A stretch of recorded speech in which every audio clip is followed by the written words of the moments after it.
دیکھیں کافر سے لڑنا آسان ہے، منافق سے لڑنا مشکل ہے۔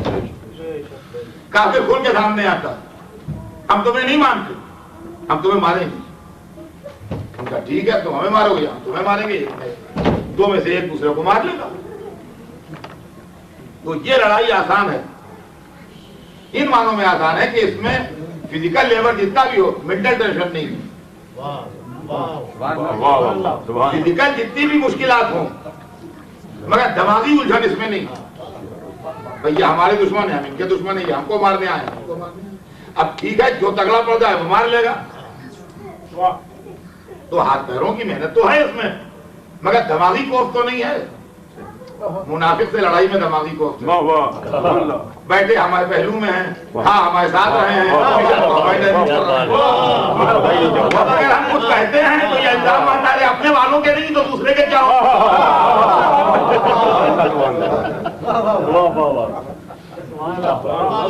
اب اس کے اندر بڑی مشکل ہے، اس کے اندر سارے اسلحے بیکار ہو جاتے ہیں، اس کے اندر سارے اسلحے بیکار ہو جاتے ہیں۔ کس کو ماریے گا؟ وہ وہی کہہ رہا ہے جو آپ کہہ رہے ہیں۔ اب آپ کہیں نہیں دل سے نہیں مان رہا ہے، کیسے پروف ہے کہ دل سے نہیں مان رہا؟ بڑی مشکل کی بات ہے۔ اہل بیت کا مشن جو تھا وہ تو ایک وقتی مشن تھا جب کافر کو تلوار سے زیر کیا، اصلی مشن اہل بیت کا تھا منافق کے چہرے سے نقاب۔ اب جو اکثر لوگ کہتے ہیں علی شیر خدا سے چپ کیوں بیٹھ گئے اور حسین امام وقت تھے، صبر کیوں کیا، الٹ کیوں رہ گیا کربلا کا طبقہ، اما یہ منافق کو ایکسپوز کرنا تھا، کافر کو نہیں۔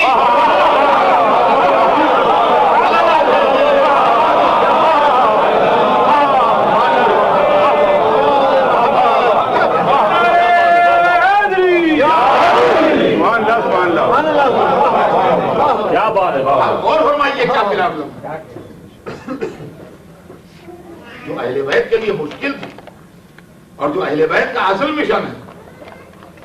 بے شک مولا علی نے خیبر فتح کیا اور خندق میں فتح پائی اور بدر و احد میں فتح پائی، مگر علی نے ان لڑائیوں کا کبھی کوئی تذکرہ نہیں کیا کہ میں نے بڑی مصیبتیں جھیل جھیل کے کافروں کو قتل کیا اور بڑی تکلیفیں اٹھائی انہیں امر کو زیر کرنے میں یا مرحب کو مارنے میں یا بدر کی لڑائی لڑنے میں، لیکن وہ 25 برس جو خاموشی میں گزارے خطبہ شفیعیہ میں اس کا تذکرہ ہے کہ کیسے گزرے مجھ پر یہ برس، بلین قضا و قتل سجدہ، اس طرح گزارے کہ جیسے آنکھ میں تنکا پڑا ہوا یا حلق میں پھندا لگا، اس طرح گزارے میں۔ تو اب غور فرما رہے ہیں اصل امتحان ہے صبر وہاں پر۔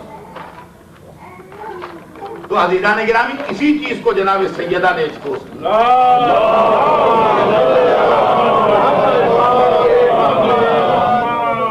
اسی چیز کو جناب سیدہ نے ایکسپوز کیا، اس لیے کہ دنیا میں رسول سے سب سے زیادہ قریب جو شخصیت تصور کی جا سکتی ہے وہ جناب فاطمہ۔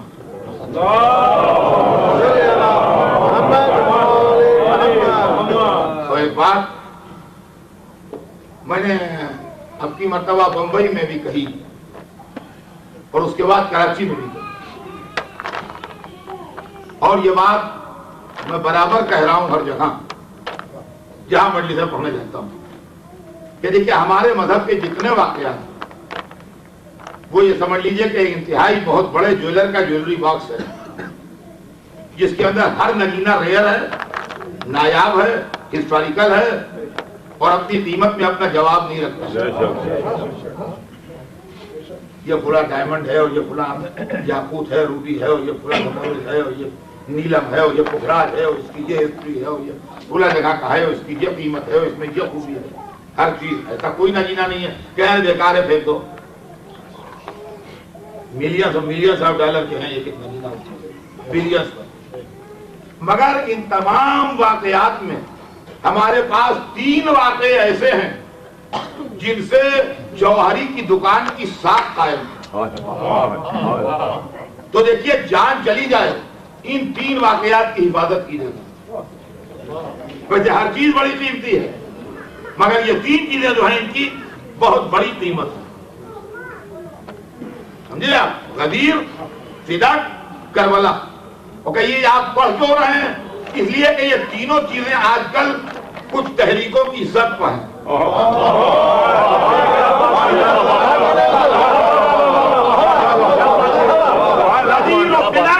تحریک اتحاد بین المسلمین کی عزت پر ہے اور کربلا تحریک اصلاح عزاداری کی عزت پر ہے.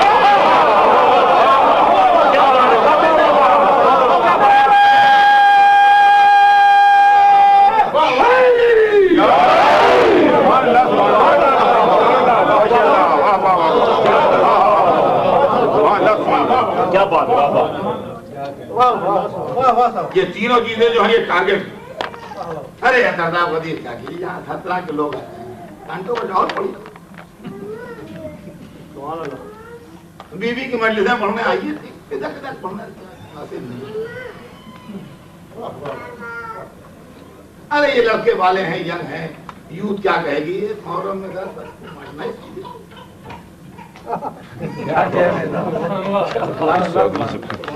یہ طریقے جو ہیں اس سے ہمیں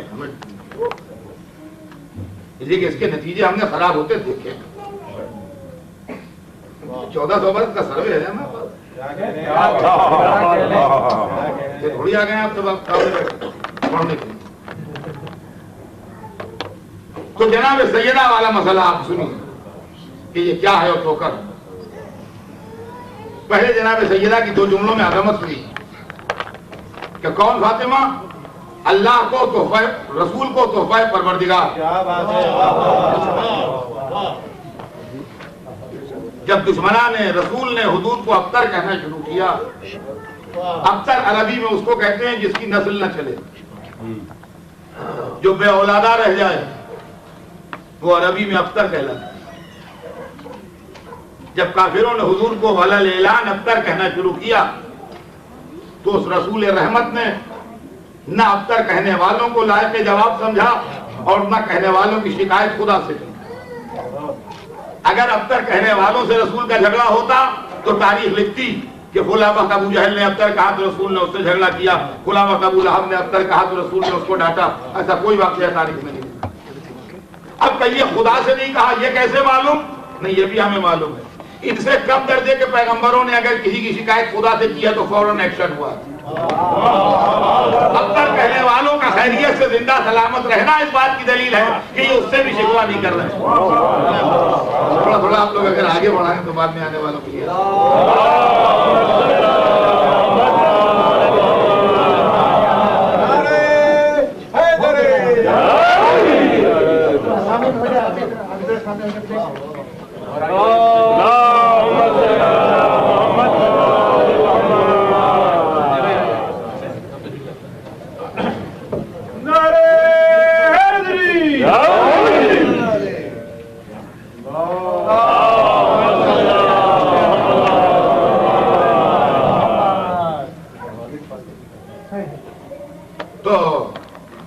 رسول اللہ نے نہ اللہ سے شکایت کی اور نہ ان بدتمیزوں کی طرف مڑ کے دیکھا کہ وہ کیا بات ہے. تو رسول تو چپ رہے مگر اللہ نہیں چپ رہا. اچھا ایسا لگتا ہے جیسے آپس میں کہیں بدی ہو کہ تمہارے دشمن سے ہم نپٹیں گے, ہمارے دشمن سے تم نپٹیں گے.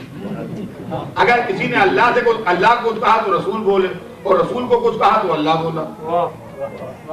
جب کسی نے رسول کی شان میں کچھ کہا تو اللہ بولا اور جب اللہ کی شان میں کچھ کہا تو رسول بولے. اور ایک اور بزرگ بھی تھے اس زمانے میں, اللہ کچھ کہا تو بھی وہ بولے اور رسول کو کچھ کہا تو بھی وہ بولے. تو اب یہ سمجھ لیجئے کہ اگر ان کو کوئی کچھ کہے گا تو اللہ بھی بولے گا, رسول بھی بولے گا. تو رسول تو چپ رہے ابتر کے جواب میں مگر اللہ بولا. اور کہ اللہ سب سے بڑا ہے, جب وہ بولے گا تو اسی شان سے بولے گا. ہم آپ بولتے ہیں تو آواز یہاں سے وہاں تک گئی تو ختم ہو گئی. جب تک ہم زندہ رہے, جب تک وہ بات کہتے رہے, جب ہم ختم ہو گئے تو بات بھی ختم ہو گئی. لیکن اللہ تو حی و قیوم ہے. آج سے 1400 برس پہلے بولا تھا مگر آج تک آواز آ رہی ہے. ان شانہ کا ہوا لگتا. دنیا میں اوقات کہیں دن ہے تو کہیں رات ہے تو کہیں صبح ہے تو کہیں شام ہے تو کہیں دوپہر ہے تو کہیں ظہر کی نماز ہو رہی ہے تو کہیں سویرے کی نماز ہو رہی ہے تو کہیں مغرب ہے تو کہیں عشاء ہے. کوئی قرآن میں بچہ پڑھ رہا ہے, کوئی بوڑھا پڑھ رہا ہے, کوئی ایصال ثواب کے لیے پڑھ رہا ہے, کوئی اپنے ذاتی ثواب کے لیے پڑھ رہا ہے, کوئی حفظ کر رہا ہے. تو اس کا مطلب یہ ہے کہ اگر گلوب کے اوپر آواز ابھاری جائے ان شان کا ہول اختر تو قریب ہر منٹ سنائی دے رہی ہے ان شان کا اگر کوئی ایسا سسٹم ایجاد ہو جائے کہ گلوب کے اوپر کوئی خاص آواز ہم ابھارنا چاہیں تو آپ کو یہ آواز مسلسل آپ کی سنائی دے انسانی زبان سے نکل رہی ہے ان شان کا ہول قرآن میں سورہ بھیج دیا گیا انا اعطیناک الکوثر اے حبیب ہم نے آپ کو کثرت نصیب اندر لگ رہا ہے جیسے شہنشاہ بول رہا ہے انداز دیکھیے جملے کا اس کے اندر لفظ عطا اور لفظ ہم جو ہے ان دونوں میں شہنشاہیت والا لہجہ ہے سبحان اللہ سبحان اللہ واہ واہ واہ انا اعطیناک الکوثر ہم نے آپ کو کوثر عطا کیا اس میں ہم اور عطا جو ہے ان دونوں میں شہنشاہی تیور تو عزیزان گرامی اتنے عظیم جملے کے بعد اگر عام اولادوں جیسی اولاد میں جائے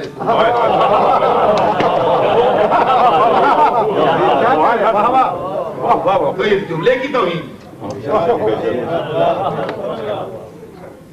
تو ایسی بیٹی تھی جو تاریخ عالم و آدم میں بے مثال اور شاید یہی وجہ ہے کہ رسول نے تمام زندگی تعظیم کی بیٹی کی تعظیم نہیں کی فاطمہ زہرا کی تعظیم اس لیے کہ اگر یہ کہیے کہ بیٹی کی تعظیم کی تو مصیبت میں پھنس جائیے گا ہر صاحب دختر اپنی بیٹی کی تعظیم کرے نہیں سب سے بڑے رسول نے فاطمہ زہرا کی تعظیم کی محبت اس لیے کرتے تھے کہ بیٹی تھی تعظیم اس لیے کرتے تھے کہ تحفہ ربانی تھی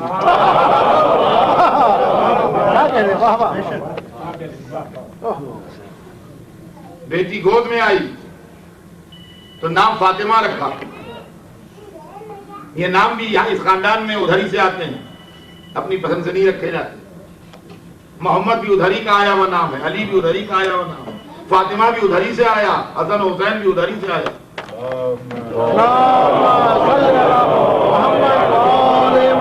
نام رکھا فاطمہ اور ریزن بتایا کہ کیوں رکھا فاطمہ مانے چھڑانے والی الگ کرنے والی جدا کرنے والی کہا میں نے اپنی بیٹی کا نام فاطمہ اس لیے رکھا لِأَنَّهَا فَتَمَتْ شِيَعَتُهَا مِنَ النَّارِ اس لیے کہ اس نے اپنے شیعوں کو جہنم سے الگ کر لیا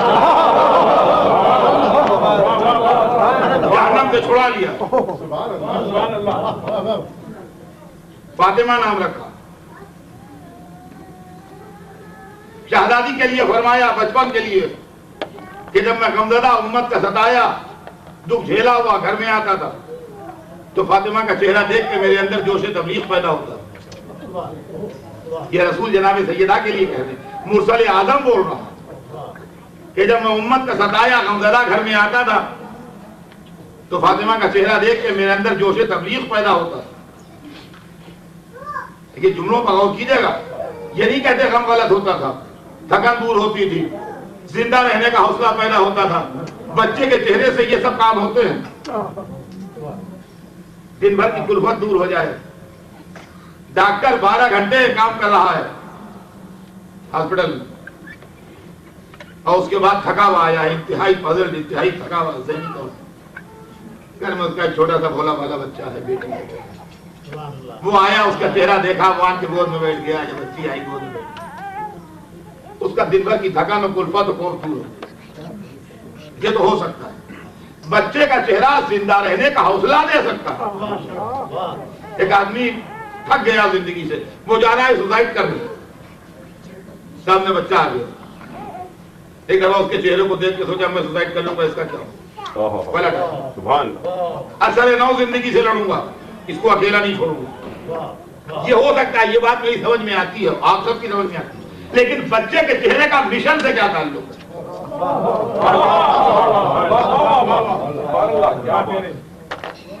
بچے کے چہرے کا مشن سے کیا تھا آپ نے یہ سینٹر نیا لیا ہے اس کے لیے آپ کلیکشن کر رہے ہیں دن بھر ویکینڈ میں کلیکشن کر کے تھکے تھکائے گھر میں آئے گھر میں چھوٹا سا بچہ ہے اس کو دیکھ کے آپ کی تھکن تو دور ہو سکتی ہے آپ کے دماغ میں یہ فیلنگ کہاں سے ڈیولپ ہوگی کہ چلو تھوڑی دیر کے بعد چائے واچی کے پھر نکل جاؤ کھلا کھلا کے پاس کچھ پیسے اور کلیکٹ کر لیں اس کلیکشن کا اس سے کیا تعلق ڈاکٹر دن بھر کا تھکا ہوا آیا یہ ہو سکتا ہے کہ دن بھر کی تھکن اس کی دور ہو جائے بچے کو لیکن یہ کیسے سوچے گا وہ کہ وہ جس پیشنٹ کی حالت خراب ہے 2 گھنٹے بعد 1 گھنٹے بعد جا کے ذرا اس کی وزٹ بھی کر لو. پیشنٹ کی حالت سے بچے کے چہرے کا کیا ربط؟ سینٹر کے لیے کلیکشن سے بچے کے چہرے کا کیا ربط؟